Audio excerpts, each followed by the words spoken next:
மாணவியின் தோளில் கை போட்டு போஸ் கொடுக்க நடிகர் விஜய்க்கு யார் உரிமை கொடுத்தது என பாஜக நிர்வாகி சவுதாமணி கேள்வி எழுப்பியுள்ளார்.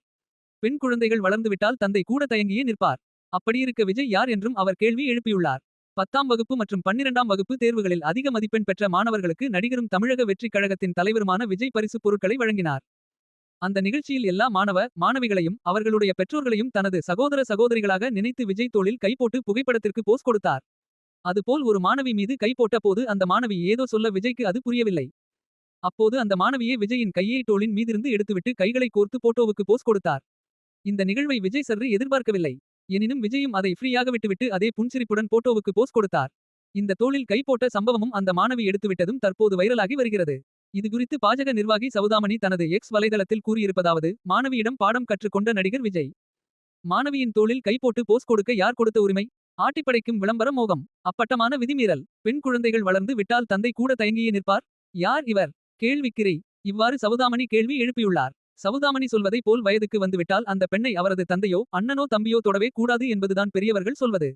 தந்தைக்கு அவர் குழந்தையாகவே இருந்தாலும் தொட்டு பேசாதே என்றுதான் நம் பாட்டிமார்கள் கண்டித்து வந்தனர். ஆனால் இப்போது இதெல்லாம் சகஜமாகிவிட்டது. அன்பின் பால் செய்வது. அதிலும் இந்த விவகாரத்தில் தோளிலிருந்து கையை எடுக்க சொன்னாலும் அவர் கைகளை அந்த மாணவி பிடித்துக் கொண்டார். அது அன்பின் வெளிப்பாடு. இருப்பினும் தெரியாத பெண் தோள் மீது கை போடுவது தவறுதான் என்றும் ஒரு கருத்து உலவுகிறது. தமிழக வெற்றிக் கழகம் எனும் கட்சியை தொடங்கிய நடிகர் விஜய் வரும் 2026ஆம் ஆண்டு நடக்கும் சட்டசபை தேர்தலை கருத்தில் கொண்டு கட்சியை தொடங்கியுள்ளார். அதற்கு அடித்தளமாக கடந்த 2 ஆண்டுகளாக நேரடியாக களப்பணிகளில் ஈடுபட்டு வருகிறார். அவருடைய ரசிகர் மன்றத்தினர் விஜயின் அறிவுறுத்தலில் பேரில் இரத்த தானம், வெள்ள நிவாரணம் உள்ளிட்ட உதவிகளை செய்து வந்தனர். தற்போது 2வது ஆண்டாக 10, 12ஆம் வகுப்பு மாணவர்களுக்கு நடிகர் விஜய் பரிசு வழங்கினார். காலையில் தொடங்கிய இந்த நிகழ்வு இரவு 8 மணி வரை சென்றது. சுமார் 10 மணி நேரம் சளைக்காமல் விஜய் இந்த உதவிகளை செய்து வந்தார். நடுவில் 5 நிமிடத்தில் சாப்பிட்டு வருவதாக சென்றிருந்தார். வந்தவர்களை எல்லாம் சாப்பிட்டுவிட்டு செல்லுமாறு கூறினார். மேலும் வெளியூர்களிலிருந்து வந்த மாணவர்களை தன் சொந்த செலவில் சென்னைக்கு அழைத்து வந்திருந்தார். மாணவர்களுக்கும் அவருடன் வந்தவர்களுக்கும் விழா நடந்த இடமான சென்னை திருவான்மியூரில் உள்ள ராமச்சந்திரா கன்வென்ஷன் சென்டரில் அறுசுவை விருந்து அளிக்கப்பட்டது.